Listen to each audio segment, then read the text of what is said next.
everybody. So my name is Carmel. I'm with Writing for Peace, and I'm here with Bradley Wetzler.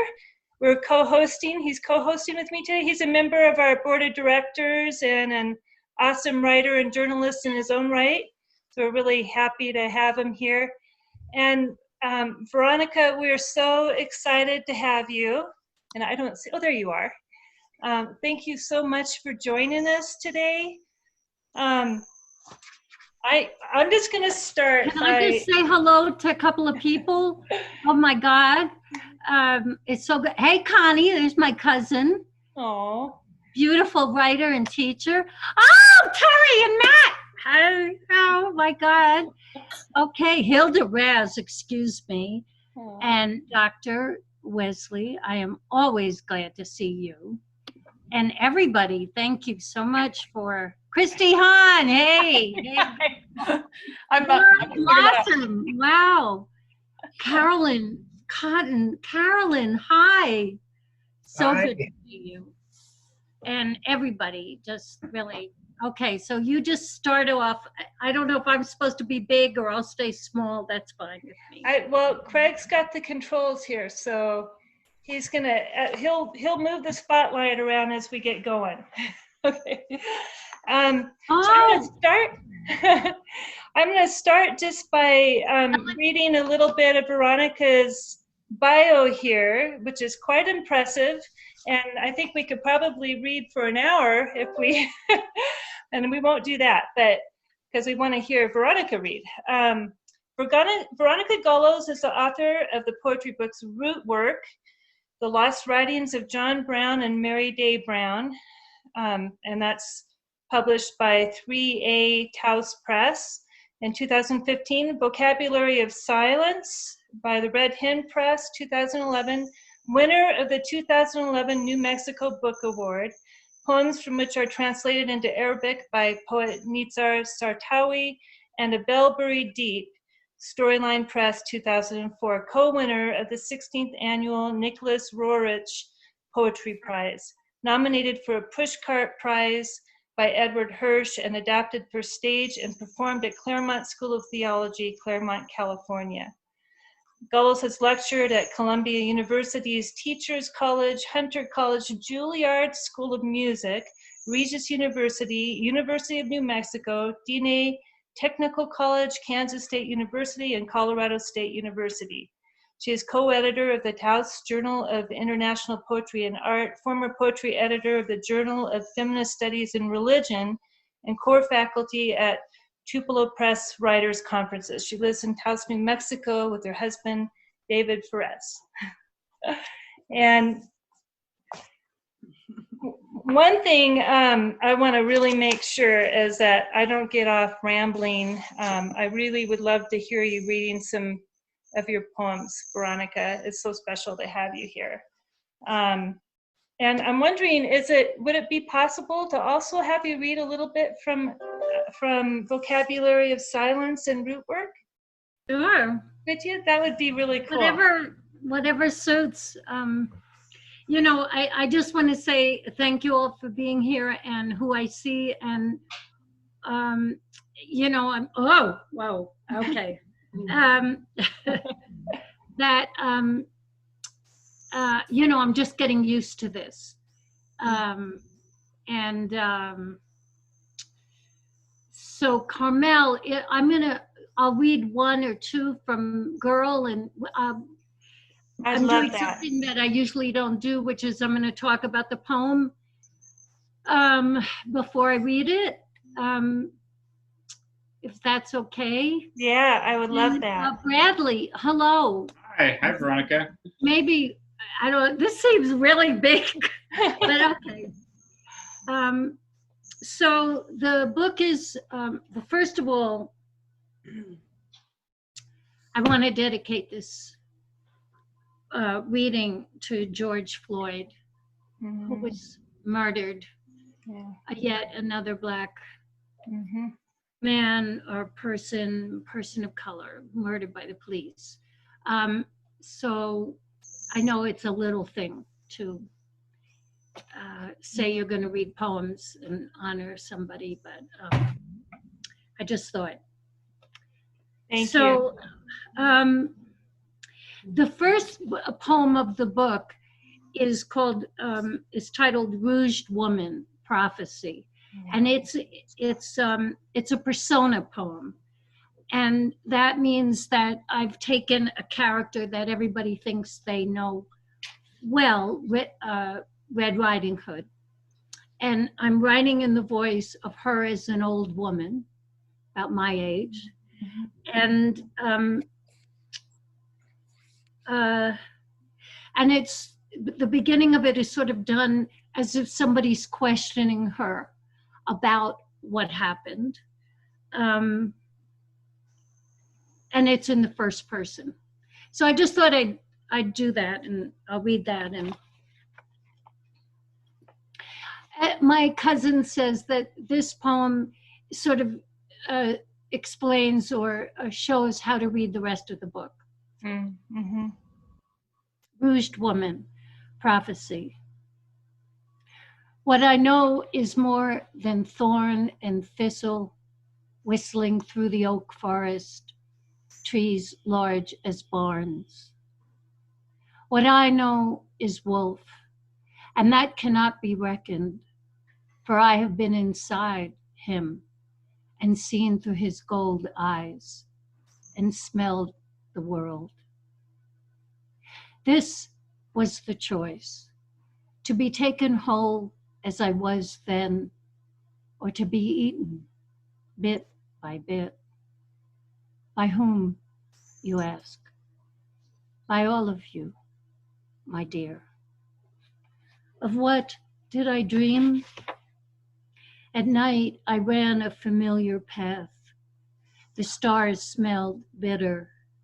I spoke only as human, resisting the gods' long throat cry. Each wolf has a girl inside. What was it like? His eyes, his scent, fur, teeth, a tunnel, his slow lope.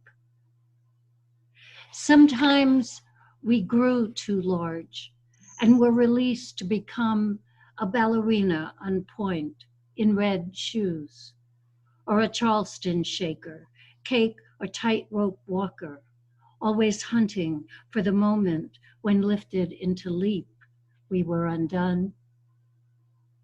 I rubbed myself with smells, poppy, wheat, the stalks of contained fields. Nothing. I smeared myself with offal of the pack, but I could not bring him back. That fable you've read, I can tell you this.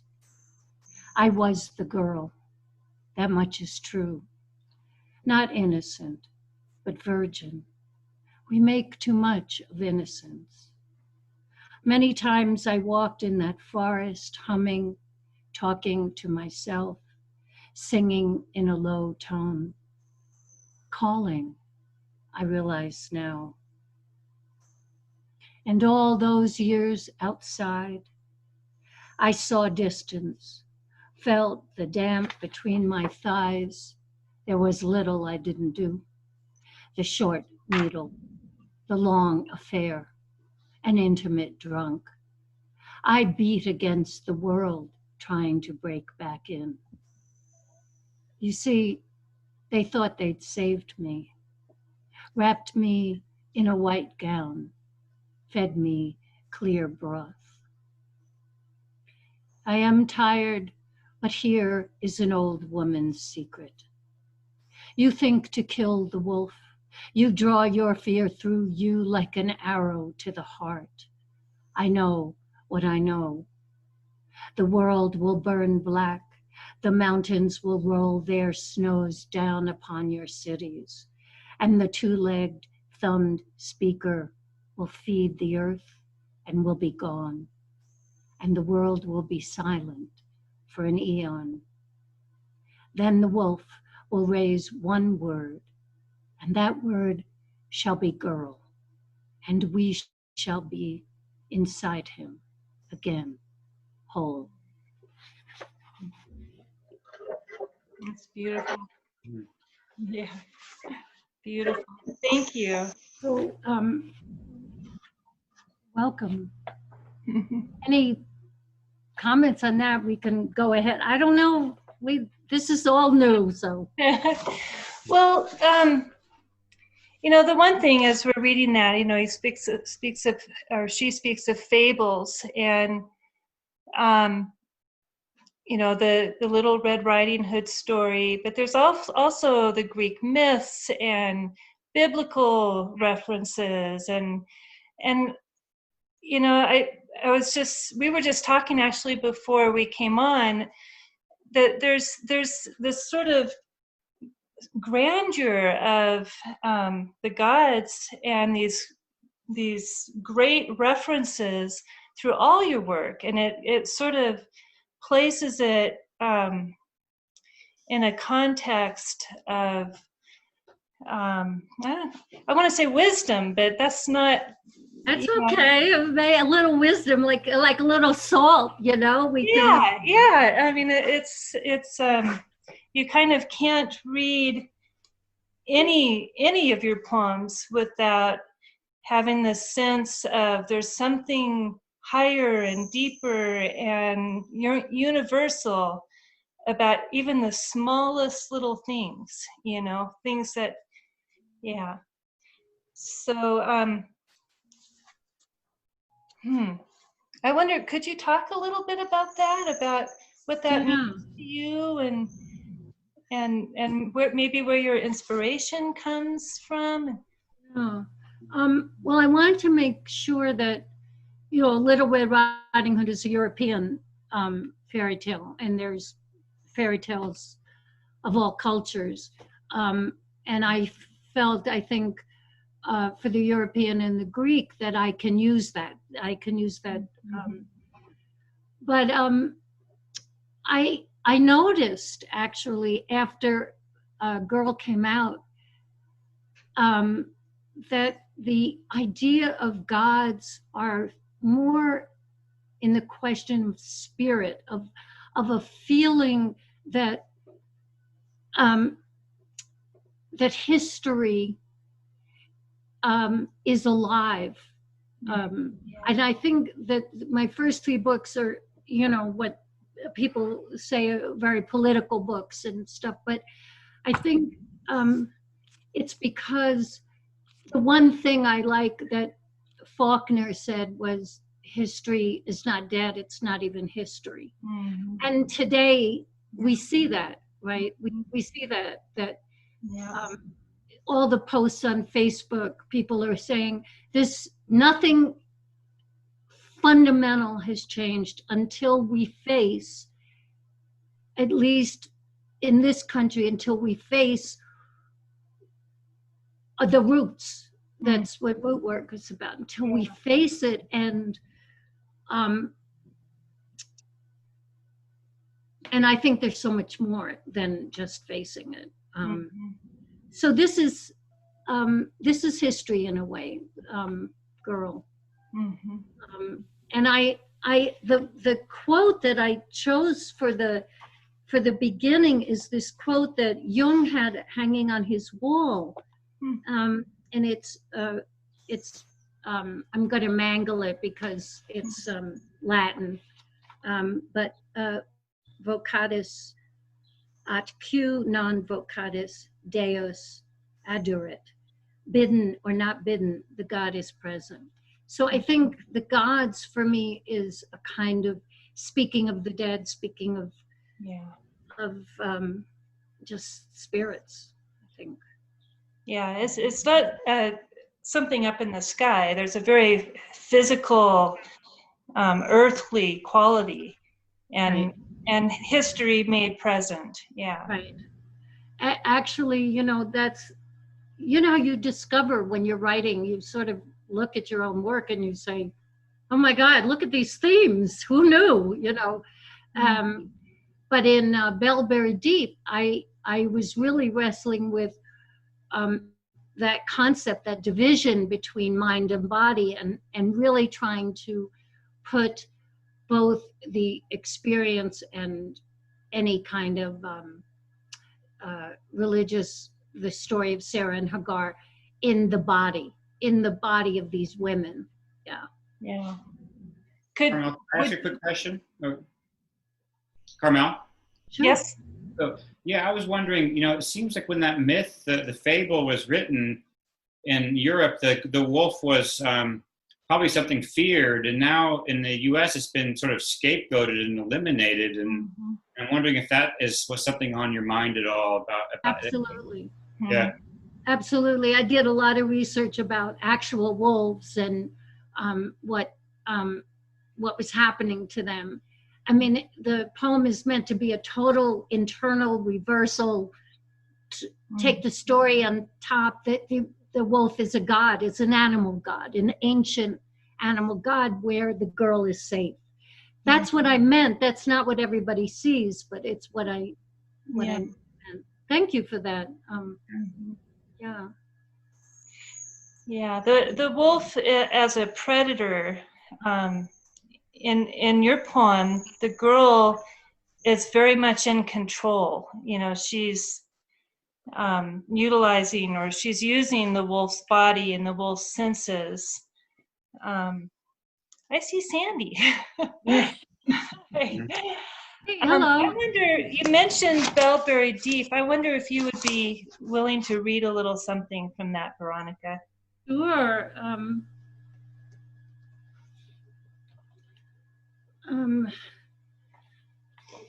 Is there something that struck you or anything? I mean, I usually read the title poem, but yeah, that would be nice. Yeah, it gives us a feel.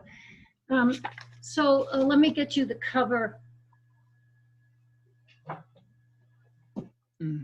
Oh, hi. There's Phil. So this, make me big if you will. Yeah, thanks. There you go. So this is the cover, and a Bellberry Deep, and yeah, it was co-winner of the Nicholas Rourke Poetry Prize. I'm very happy about it. My first book, a lot of research. A bell buried deep. Feasting on the aftertaste, I weaken first. Rise, stand at the window. My pale skin flushed in the North Carolina light. The old wood planks moan. The white bedspread ripples like new snow. Our white sheets are the color of white beneath white. And you, your brown skin against the sheet. Our marriage the color of syrup.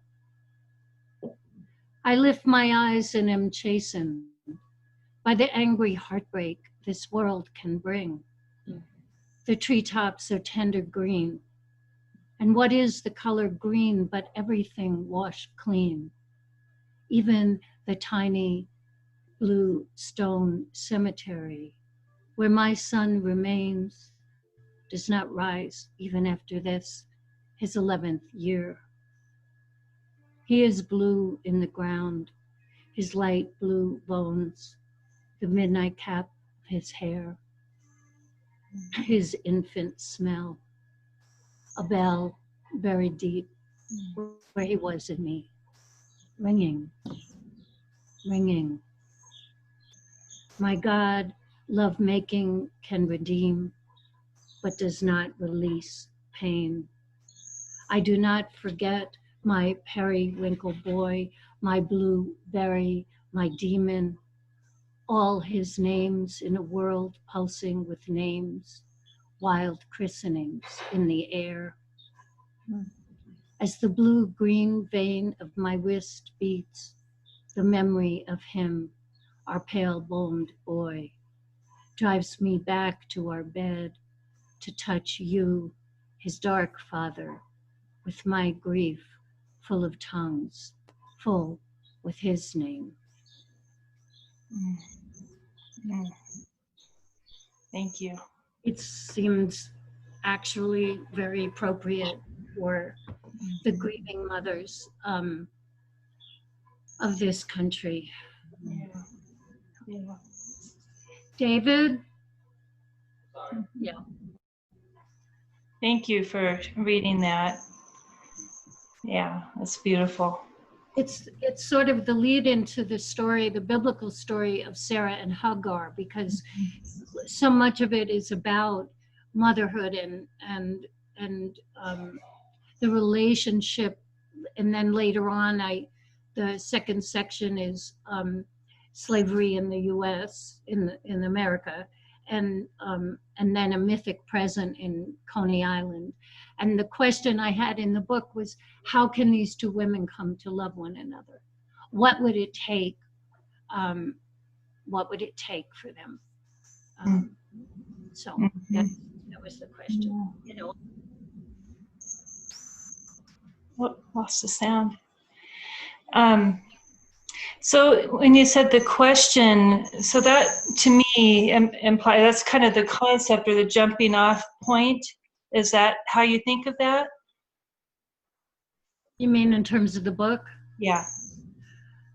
Well, you know, it's not how I began. I mean, I think for me, I sort of begin in this blind space where I'm feeling my way, and then I sort of see where the poems are going or what I'm interested in or something. I mean, I did 2 years of research. I mean, straight biblical research on slavery in the U.S. and in America, and because I wanted, for instance, I have a poem about Abraham hearing the voice of God, right? And I thought, well, it must be like wasps in your head. So I got 3 books on wasps. So I could just use the word with authority, you know. So I'm really keen on doing the work. Yeah. Well, and it shows. Yeah. Could you talk a little bit more about your process about, you know, do you kind of feel something first and then research and then write, or what can you talk about? Yeah, you know, I've always thought of myself, as it turned out, to be a poet that writes books, you know, and in the last couple of months, I've written different poems. A wonderful poet, Catherine Strisick here, did a online workshop, and I took it, and so I was writing different kinds of poems. But then I wrote this poem about Art Pepper, the jazz musician, and I just said, this is it. This is what I want to do. And what happened with Rootwork was another really wonderful poet, Patricia Spear-Jones, had asked me to asked a group of us to do poems based on a date. And she gave me this date, and I looked up in history, and it was a date that John Brown had written a letter that he was going to Kansas. And that started this whole book. So what I think Vocabulary of Silence grew because of just my absolute what word is it? Fury at the war and the occupation of Iraq and Afghanistan. And it just so happened that I was editing this woman's book, an Afghan woman's book, for a year before, and then I just started writing poems about looking at the war from afar in the country that was doing the war. And how is that? And that I read as much Arab poetry in translation as I could, and of course, books about what was happening from people that it was happening to. So my process, I guess, is a big idea,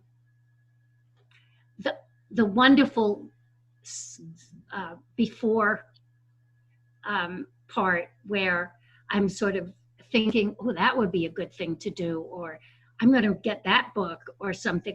That's where I am with this new book. Like, I don't have to write. I don't have the responsibility yet. I'm like blooming in my head about, what could I do on music? How would the music I love? And that I noticed from Girl, that I have a lot about singing and song in there and stuff. And I said, you just write one thing, really. And you write one thing, and your job is to find out what that is. Mm-hmm. Thank you. Yeah. Well, so you mentioned vocabulary of silence and also root work, but would you be willing to read the title poem of Vocabulary of Silence? Yes, absolutely. Be wonderful. Could I ask you a question? Oh, look at who's there. Hi. Yes, absolutely. Veronica. I wanted to go back to Girl a little bit. Getting to know you. Oh dear, don't give away any secrets. was through your cassette, doublespeak. And I thought, that's Veronica for sure. And, your poetry has always been significant and historic with Greeks. You were like, you're like Simone de Beauvoir and Jean-Paul Sartre. You use the Greeks to clarify as they did with their existential freedom and responsibility of a man and a woman. But anyway, my questions are about structure of your poetry also on the page. It's like Pablo Neruda in Canto General. How do you determine that use of space? And secondly, is your poetry free verse or is it creative nonfiction? Can you hear? Yeah. Okay. Okay. Or both?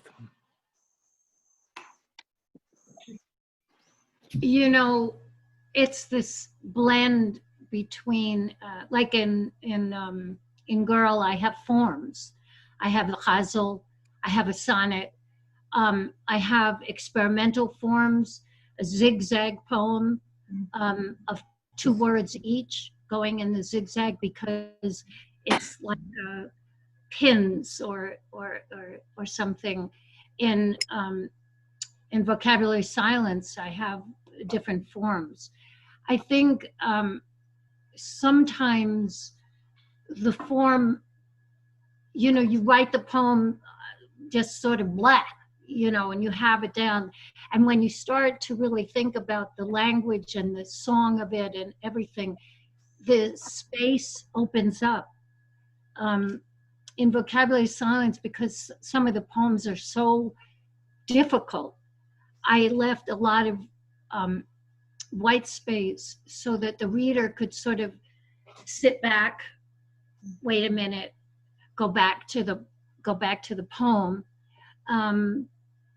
I love forms. There's all these new forms being developed for poetry, and sometimes I've discovered that when you're pushing at something, maybe it's not happening or whatever, you try a form, and the form opens up an idea that you hadn't really thought of, because you have to rhyme, or you have to have so many syllables, or you have to do something. So for me, there's a interchange between form and content, very much so.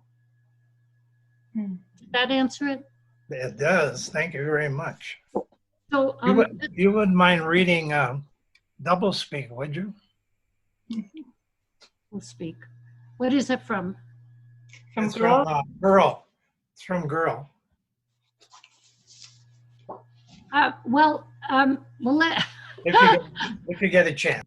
okay, let me see vocabulary silence, like put me on if you will. Thank you. So this is a local artist also in Taos. This was his work, a piece of sculpture, and this was put out by Red Hen. And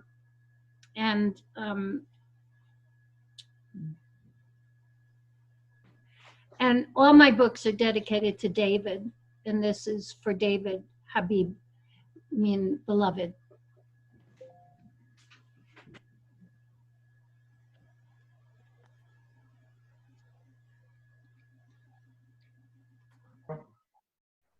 Okay, vocabulary of silence.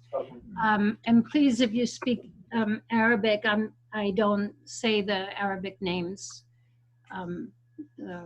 persons' names with the best accent.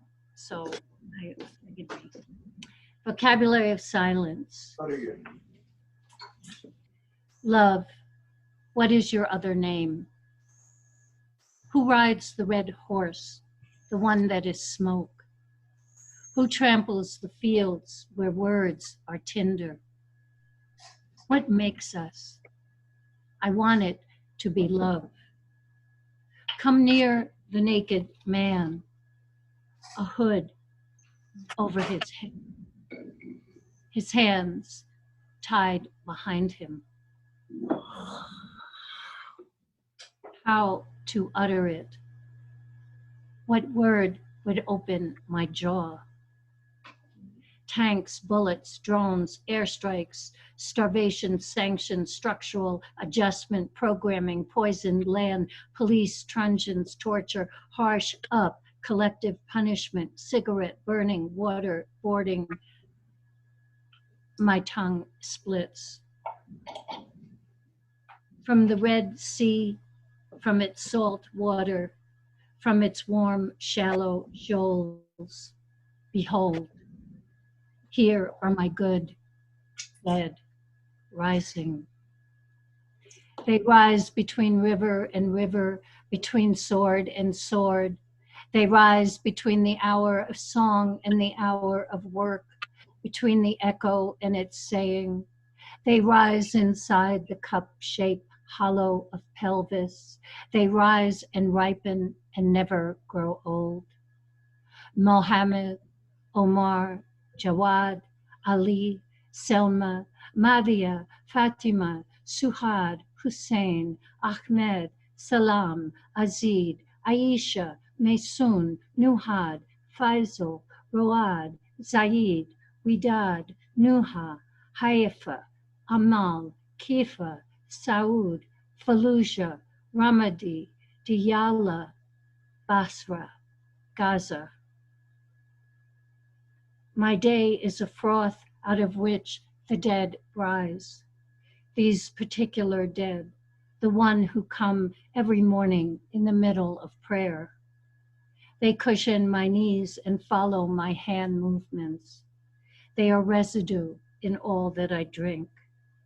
I place my forehead to the floor. I fumble with the lyric, move my finger as a blind person along its calligraphy. It is written, I am cause and comfort.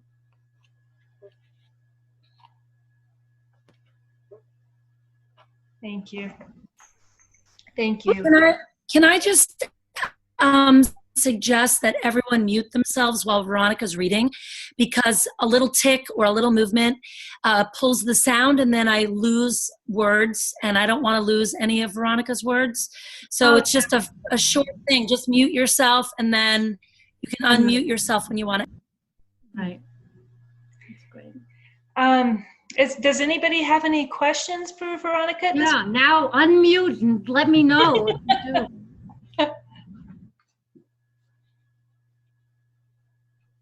I see there's where it says chat. Are people writing? A little bit. They're just asking to mute because of Okay. that. Anybody? Oh, just a couple. Okay, okay. So everyone's muted. They can unmute themselves. Okay, if you have a question, feel free to unmute yourself. Hi, Cuz. Whoa, cuz, where is she? I'm No, I here. just want to say that that explanation of Wait, sweet. cuz my cousin is That's speaking. okay. I'll wait. No worries. Oh, no, go ahead. You want me to go ahead? Yeah. Oh, okay. And I'm going to get back to Al Kelly, I promise. I was just thinking, listening to you read Rouged Woman, which is, probably my favorite poem on the planet at this point. And then Belle, which I haven't heard in so long, and was really beautiful to hear you read it. And I was thinking about this whole thing of the first poem in a book, and I know we've talked about it, but I was thinking in both of those cases how those poems feel to me a lot like incantations. It's almost like they pull in the energy that's going to unfold in the book. And I'm just, wondering about the process of like, how do you land on that? How do you know that, your experience of finding that poem, and, do you sort of hone in on what the book is calling forth and then land on the poem, or does the poem lead you there? Or I'm sure it's probably not always the same, but I'm just curious about that process. No, it's a great and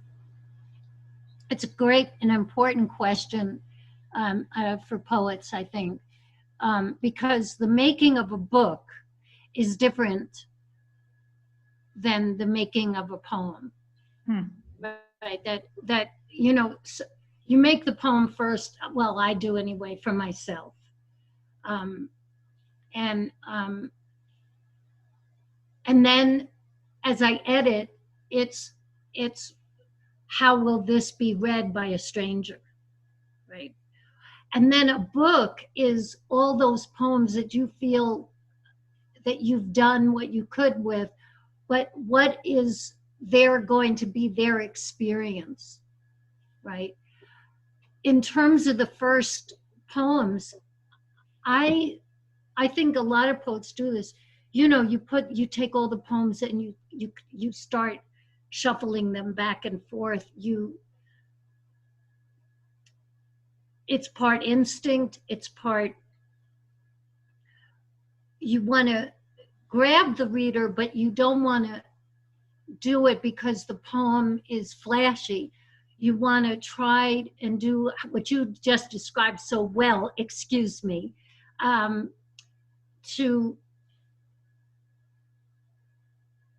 for me, it's like a window. It's like I'm opening a window. That first poem, it's a window. It's not the whole landscape, it's a window. And if you go, even in vocabulary, it's a small poem. The first poem is a small poem in the voice of the speaker. And even in root work, to set up really who the book became about, which was John Brown's wife, Mary Day Brown. I had the time go backwards from his death to when they meet. So it's her voice that comes first. And I did that also because his poems were so big and so large, and I wanted to sort of set that up. So part of it is instinct, part of it is the music, part of it is that mystic thing that can happen when you're inside your book. I have something to add to that or ask. Hi. So glad to be here, Veronica. I love your books. Okay. And one thing I wanted to ask is, it just made me think when you said it's a window, and someone said earlier an incantation, it made me think, do you also, that's fascinating to me, a window. Would you say it's kind of the way you order a book, kind of like the opening poem is an invitation, or maybe every poem could be kind of like that, an invitation maybe? I don't know.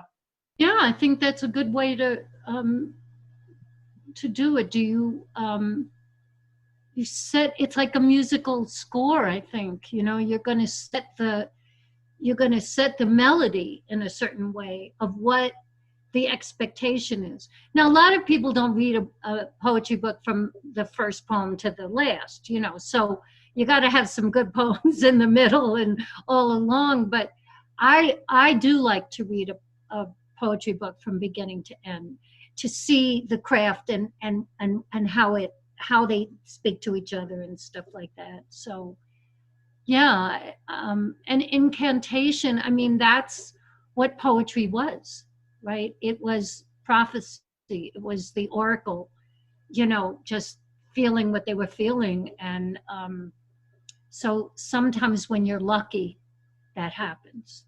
Deep grief, deep joy, the mix of the two can bring that on. That's wonderful. I want to. Ah! Yes, I Madame. wanted to. Okay, can I say? Okay. I wanted to ask if you have read Jamaica Kincaid's Girl. I'm sorry? Jamaica Kincaid's Girl. Oh, no, but I will right away. Because I wanted, so you haven't read, is that a whole, it's a little story? It's one of those stories like, that's always, you know, republishing every anthology and every textbook, you know, even composition textbooks. And so I thought if you had read it, then I would ask you, because her own story is just about the expectations on women, on girls. So from morning to night is what a girl should do. She should know how to do this and how to do that, not to wear short skirts. And, you know, so I thought there was a relationship. And well, I'm sure there's a relationship. You know what I mean? I'm sure there is. has anybody ever asked you, connecting your title to that? Your title, Girl. I mean, I just love seeing a book titled Girl. I'm gonna get my copy and start reading it. You know, Girl. There's nothing more beautiful on earth than a girl. Right. Sorry, guys. Okay. No, I so agree. And I think the experience of, I kept thinking of girls when they're still flat-chested and they haven't had their period. They look like little colts, right? Like little horses, long legs, flat, and just how tender that is, how absolutely tender that is. What, 10 years old, 9 years old, something like that. And that was one of my motivations. Thank you. Am I muted? Or, no. Veronica, could you read that poem about the horses? Yes, thank you. So, I want to say for the poets out there that I'm sure maybe you've read this poem by, I think it's James Wright, called Blossoms. I mean, it's just, you just want to eat the poem. It's so gorgeous. And then Mark Doty wrote a longer poem based on Wright's poem about his experience in the country and seeing these horses and everything. And I love both these writers. I know they've been through their own trials. But I sort of thought, okay, now you're going to get a girl and the horses. So it's in third person because a lot of times you have the freedom to go to say in third person what you wouldn't say in first person, I find. Anyway, horses. Have you ever smelled bundled hay in a cool barn in summer? or spoken the language of the long ears of young horses, the articulation of each hoof, eyelashes thick as brush, or a girl's hair uncut since birth because as girls we are led like ponies to an enclosure carefully cuffed. This girl, a colt, long legs, flat chest, the Mons Venus undressed, the body hasn't taken over yet, no blood flow signaling her mother's mother telling horses get it too, shoving rags for the blood stink into the cold wash sink. That last summer, there were tufts of sweet lemongrass and buckskins and bays. We were allowed to ride and to touch their velvet and rough and listen to the slosh of water in the large tin tubs as they drank, their black honey eyes glistening. The horses held inside themselves, as those who are loved often do. Her own father was dead that March. And here was June, upstate New York, camp, a light smeared month, and the girl tan as the falls in the field. There was a pinto, brown and white. The girl would curry and brush, run her hand down the delicate legs, pick out pebbles and drift from the hooves. She'd bury her face in the pinto's splendid mane, and the mare would stamp and ruffle, shivering a dark kindness. Pops cleaned the stalls, and in the barn were stacks of hay, rows to sit upon, and the girl would, her new sadness plum-colored as the corner shadows of the barn, her death knowledge ripening, that womb grief of earth, of what disappears, as would the rivers we can no longer lie down near and drink from, the cut and waste, the emptiness that fills us to the heart. She'd sit on the bales of hay, Pops, sitting beside her close, because she hadn't seen, hadn't anywhere to imagine him, just as part of the barn, almost one of the horses. So when she poured out and wet with tears, he held her down, trembling, the pinto kicking at her stall. The girl's purpling sorrow slowly grew fruit inside her, even as the world flecked viridescent, generous to a fault. What was unfolding in this afternoon was a girl's life. No, not all of it. No, but it was and is the rip and rippling of a life where at least once an entire day will bow down, and her dark violet sadness will only be a twilight soft blush sweeping across the field.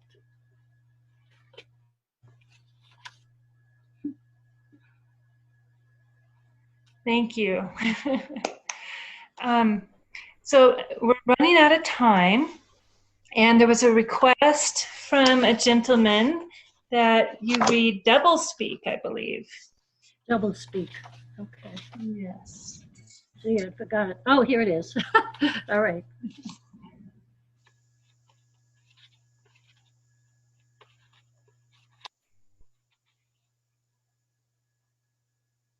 Oh, yeah. So thank you, because this is a hazel. So hazel is an Arab form, and there's each two-line couplet is in and of itself, and there's a rhyme at the end going through, and then at the end you use your name or somehow your name. Double speak. This is really a poem about the girl's sister. And you, pale lit, gathering at dawn, I see you. A pearl in your mother's see-through anger. Your father's daughter, skin and shadow. I see you. I lick you to gird you against disaster. Disoriented, obsidian mouth, but still I see you. She speaks, your mother, crazed to alabaster. Your voice, livid, stung with ache, I see you. You kill the smallest thing. You hunger. Oh, the children that will never, never see you. Life ringing in the dark, tinfoil filled with thunder. You run alive into the hills, oblivious to what sees you. Only bracken, briar, bone, and no wonder. Punctual as a pen, a finger pointer. Oh, sister, I see you. Yet you allow me to pass unencumbered. Your ice patina, your wreckage, but still I see you. Then your world, its courage and its faults, is torn asunder. What hurts your eyes, you flake into scar. Still I see you, a child, always younger. Not extinguished, so still, I see you. You call Veronica, true image, doppelganger. Thank you. Unmute everybody. Thank you, thank you. Veronica, I just want to thank you again so much for coming and reading your work and talking to Carmel, I want to thank you. Everybody should know that Carmel is a publisher. She does this Writers for Peace, which, please, do we need that? And Dovetails, and is the most generous publisher, editor, wonderful person. What can I say? Oh, thank you. Now, I wonder if you could tell us again how we can get your book. Where's the best place to do that? Okay, let's see. Well, the first place would be the publisher, and that's Taos Press, but I have a whole link that you can go right to the Buy Me link. Put it in the chat, Veronica. That's what I will do right now. Chat. They're on Amazon though. Oh, here it is. Okay. We'll do it, Veronica. You just answer questions and look beautiful. We'll do it. Oh, okay. Thank you. Thank you. You know where it goes right to girl. Okay, great. That's the best place. The second place is, to Veronica Golos, one word, at yahoo.com, because I was supposed to go to New York and other places to do a reading. And so I have some books, ready and willing. And I know Christy did that. She sent me a check and then I sent her the book. And especially if you want the book not autographed, but if you want a dedication to you, that'd be a nice way to do it. And I'll just send it right on, no fee or anything. So that's. Thank you. Well, let me say, Veronica, I'm so glad to meet you. I've always wanted to meet you. Yeah, it's nice to meet you on Zoom anyway, I think. Where are you? I'm in Pennsylvania. Wow, Pennsylvania. Okay. I'm in the center of Pennsylvania. Okay. Between The good thing about Zoom, right? What? That is a good thing about Zoom, that you can. Yeah, I saw everybody. Yeah, it's nice to meet you. I mean, I met you the last time you read. Thank you. The other girl read. Yeah. Veronica, can we end with one last question about just the importance of art in sort of difficult times? I mean, yeah. Oh, I mean, not that Facebook is the end all and be all, but people are putting up quotes and poems. I think visual art, I think is really, I put up visual art on Facebook every day, put up about 10 things. I have a huge amount of them, and I do it because it's not my art, and because I feel like we do that too. We make art also. We don't just kill each other. We make art, and I think that's where people go, right? They go. People who don't read poetry read poetry. People who, I think it's as necessary as water. I really do in these times, and in the solitude. You know, really email, and I'm actually going to get a Zoom, so if we could talk, if that's something people want to do. Like, I see my cousin right here, so wouldn't it be nice we could just do that too? I want to thank you too, Bradley. I really appreciate your comments, and your dog is gorgeous. Okay, is that our time? Well, I guess it might be. I'm not sure.